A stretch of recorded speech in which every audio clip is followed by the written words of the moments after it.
Restorasi Meiji adalah salah satu periode paling penting dan transformatif dalam sejarah Jepang. Ini adalah masa di mana Jepang beralih dari negara feodal dan terisolasi menjadi kekuatan modern yang setara dengan negara-negara barat. Sebelum restorasi Meiji, Jepang berada dalam periode yang dikenal sebagai periode Edo, yaitu pada tahun 1603 sampai 1868, di bawah kekuasaan Keshogunan Tokugawa. Selama lebih dari 250 tahun, keshogunan ini menjalankan kebijakan sakoku, negara tertutup, yang secara ketat membatasi kontak dengan dunia luar. Tujuannya adalah untuk menjaga stabilitas domestik dan mencegah pengaruh asing, terutama agama Kristen. Meskipun periode Edo dikenal stabil, sistem feodal yang berpusat pada shogun, penguasa militer tertinggi, dan daimyo, penguasa daerah, mulai menunjukkan keretakan. Kaisar Jepang, meskipun secara spiritual dihormati, hanya memiliki kekuasaan seremonial belaka. Titik balik utama yang memicu restorasi Meiji adalah kedatangan Komodor Matthew C. Perry dari Amerika Serikat pada tahun 1853. Dengan armada kapal hitam Black Ships yang dilengkapi teknologi militer barat, Perry memaksa Jepang untuk membuka diri terhadap perdagangan dan hubungan diplomatik dengan negara-negara barat. Peristiwa ini sangat mengejutkan Jepang, menunjukkan ketertinggalan teknologi dan militer mereka dibandingkan kekuatan barat. Tekanan dari barat ditambah dengan serangkaian perjanjian yang tidak adil disebut perjanjian tidak setara yang dipaksakan kepada Jepang, memicu gelombang sentimen anti-asing dan anti-keshogunan di dalam negeri. Munculnya gerakan Shonojoi, hormati kaisar, usir orang asing, menjadi kuat, menyerukan pengembalian kekuasaan kepada kaisar sebagai simbol persatuan dan kekuatan nasional. Penggulingan Keshogunan Tokugawa pada tahun 1867, Shogun Tokugawa Yoshinobu mengundurkan diri dan secara resmi mengembalikan kekuasaan politik kepada kaisar. Peristiwa ini yang dikenal sebagai Restorasi Meiji, secara resmi dimulai pada tahun 1868 ketika Kaisar Meiji Mutoshito, yang baru berusia 15 tahun naik tahta. Meskipun kekuasaan secara nominal dikembalikan kepada kaisar, pemerintahan yang sebenarnya dijalankan oleh sekelompok oligarki muda dan reformis dari domain-domain kuat seperti Satsuma, Choshu, Tosa, dan Hijen yang menyadari perlunya modernisasi Jepang. Di bawah kepemimpinan Kaisar Meiji dan para penasihatnya, Jepang memulai serangkaian reformasi radikal dan cepat di berbagai bidang.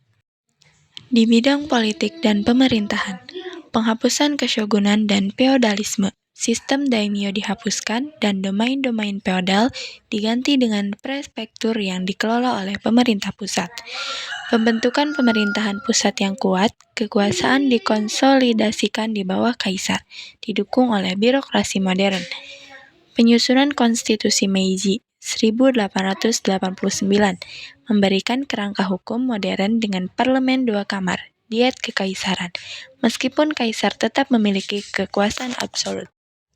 Di bidang ekonomi dan industri, industrialisasi, pemerintah secara aktif mendorong pembangunan industri dengan mengadopsi teknologi dan metode produksi barat.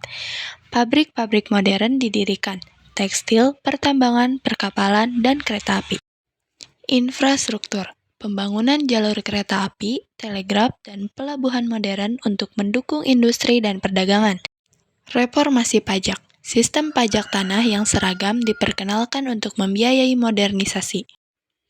Bidang sosial dan budaya, penghapusan kelas samurai dihapus dan hak-hak istimewa mereka dicabut.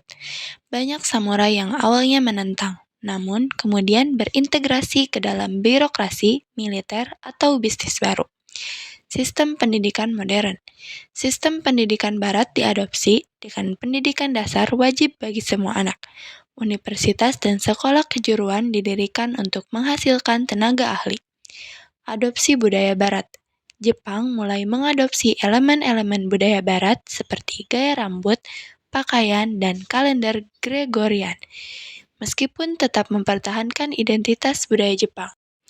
Bidang militer, modernisasi militer, Angkatan Darat dan Laut Jepang dibentuk kembali berdasarkan model Barat, Prusia atau Jerman untuk Angkatan Darat, Inggris untuk Angkatan Laut. Wajib militer diberlakukan.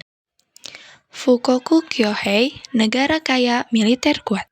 Slogan ini menjadi tujuan utama, mendorong pembangunan ekonomi untuk mendukung kekuatan militer. Dampak dan warisan restorasi Meiji. Restorasi Meiji adalah tonggak penting yang mengubah Jepang secara fundamental.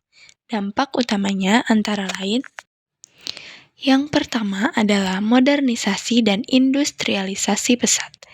Jepang menjadi kekuatan industri pertama di Asia dan mampu bersaing dengan negara-negara barat. Yang kedua, bangkitnya nasionalisme dan kekuatan regional. Jepang menjadi kekuasaan militer yang dominan di Asia, yang kemudian mengarah pada ekspansi imperialistik. Misalnya, Perang Tiongkok dan Jepang, Perang Rusia dan Jepang, dan kemudian Perang Dunia II. Yang ketiga, perubahan sosial budaya. Jepang mengalami transformasi dari masyarakat feodal menjadi masyarakat yang lebih terstruktur dan modern, meskipun dengan tantangan dalam mempertahankan tradisi. Yang terakhir yaitu peningkatan hubungan luar negeri. Jepang mulai menjalin hubungan diplomatik dan perdagangan yang setara dengan negara-negara barat. Restorasi Meiji adalah contoh luar biasa bagaimana suatu negara dapat cepat beradaptasi dan bertransformasi dalam menghadapi tekanan eksternal, menjadikannya studi kasus penting dalam sejarah dunia. Kesimpulannya, restorasi Meiji adalah periode krusial dalam sejarah Jepang yang menandai transisi radikal dari negara feodal dan terisolasi di bawah kekuasaan Keshogunan Tokugawa menuju kekuatan modern dan terindustrialisasi yang berdaulat, dipicu oleh tekanan eksternal dari kekuatan barat, khususnya kedatangan Komodor Perry, serta gelombang sentimen anti-asing di dalam negeri. Restorasi ini secara resmi mengembalikan kekuasaan politik kepada Kaisar Meiji pada tahun 1868. Di bawah kepemimpinan oligarki reformis, Jepang melancarkan serangkaian reformasi komprehensif di berbagai bidang. Sistem feodal dihapuskan dan digantikan dengan pemerintahan terpusat. Militer dimodernisasi mengikuti model barat. Industri dikembangkan secara agresif melalui kebijakan negara kaya militer kuat, Fukoku Kyohei. Dan sistem pendidikan modern diperkenalkan secara massal. Kelas samurai yang dominan dihapus, membuka jalan bagi mobilitas sosial dan pembentukan masyarakat yang lebih egaliter.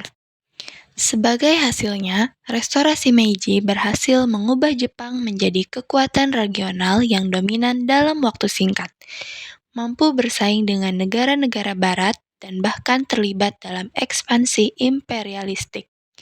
Periode ini tidak hanya membentuk pondasi bagi Jepang modern, tetapi juga menjadi contoh luar biasa bagaimana suatu negara dapat mencapai transformasi sosial, ekonomi, dan politik yang cepat dan mendalam dalam menghadapi tantangan eksternal.